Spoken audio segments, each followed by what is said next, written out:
शार्दूल कर्तव्यं दैवमान्हिकम् कौसल्या सुप्रजा राम पूर्वा सन्ध्या प्रवर्तते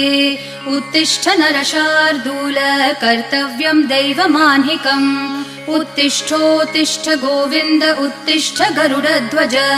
उत्तिष्ठ कमलाकान्त त्रैलोक्यं मङ्गलं कुरु उत्तिष्ठोत्तिष्ठ गोविन्द उत्तिष्ठ गरुडध्वज उत्तिष्ठ कमलाकान्त त्रैलोक्यं मङ्गलं कुरु मातः समस्त जगतां मधुकैटभारेः वक्षो विहारिणि मनोहर दिव्यमूर्ते श्रीस्वामिनि श्रितजनप्रिय दानशीले श्रीवेङ्कटेश दयिते तव सुप्रभातम् मातः समस्त जगतां मधुकैटभारेः वक्षो विहारिणि मनोहर दिव्य